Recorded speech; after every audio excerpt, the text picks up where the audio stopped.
which means we might still have some weeks to go with this cancer storyline, unfortunately, which I get it. They want to make it as realistic as possible, although this is the same show that just had Grayson be Superman after being stabbed and the knife twisted into him.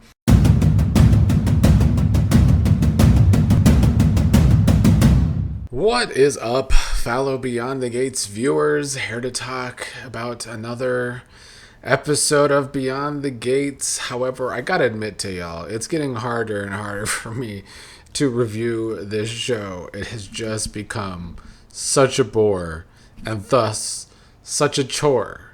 And frankly, before I get into today's episode, I'm giving this show like 2 weeks to improve. I would say about 12 or 13 episodes until the new Love Island season begins. Because if it doesn't get better within those 12 to 13 episodes, I don't know what my reviews are going to look like. I don't know if I will be as consistent with my reviews once the new Love Island season starts. But let's talk about today's episode. I'm just going to go through my notes. I used to try and be more elaborate with my notes. However, they're not putting effort into the writing. Why should I put effort into my notes? Anita and Vernon were on today. Anita was up and at 'em looking for some good news. She didn't want to bother Vernon with it because he hasn't slept in weeks. But Anita is sick and tired of being sick and tired and wants to close the chapter on this cancer. They go and talk to the doctor. He gives them all of the options Anita has with the cancer.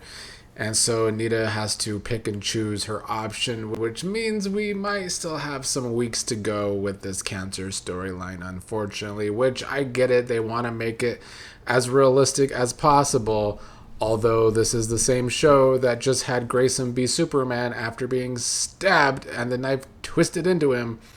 But I digress.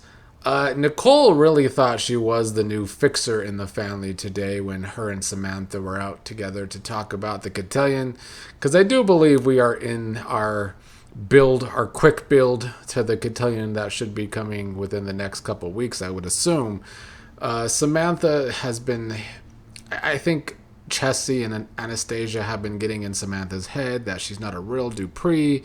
Nicole was telling Samantha that it's not about the blood, it's about the heart behind being a Dupree. And then Chessy and Anastacia entered, and Anastacia was, being her shady self, saying that we call Nicole Dr. Dupree now, not Miss Dupree, because she's divorced. And then Nicole threw it back at her that Anastacia, I guess, has been divorced several times. Chessy and Samantha both said they were excited for the Catillion. But then Anastacia went and called Samantha an orphan, called her Orphan Annie, that she shouldn't be sharing a stage with people who deserve to be at the Cotillion. So Nicole started checking Anastacia. She sent Chessy away and sat at the table with Anastacia. Nicole doesn't like Anastacia coming for a kid, which is true. Samantha is supposed to be only 17. And, Anastacia is used to being shady with grown women, but Nicole was giving pushback on this. They bickered for a while, but Anastacia kept putting down Samantha that she just shouldn't be at a part of the debutante society. Nicole was saying that Anastacia is classless garbage, but Anastacia said that Samantha is garbage, which is strong words about a kid.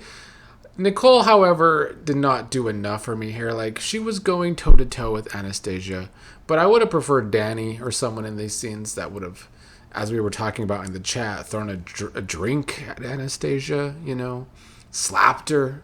Some sort of soapy drama rather than just another mediocre argument on this show.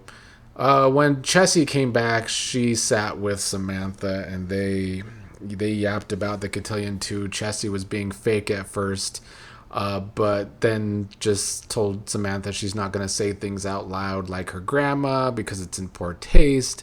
But she says that Samantha doesn't belong at the Cotillion. She gave Samantha shit for believing that Nathan actually loved her. And then Samantha told Chessy that Chessy really just has her leftovers when it comes to Nathan. This would, probably hit harder if Nathan was still a part of the storyline, if we were still seeing Nathan, if Chessy was a bigger part of the storyline. But I believe this is only the third time we've seen Chessy, and yet they're supposed to be building to this Cotillion that they have hyped up a lot. Anyway, the episode ended with Samantha running away because of all the grief from Anastacia and Chessy. And Nicole and Vanessa, who were with her at the time, didn't run after her, I will say.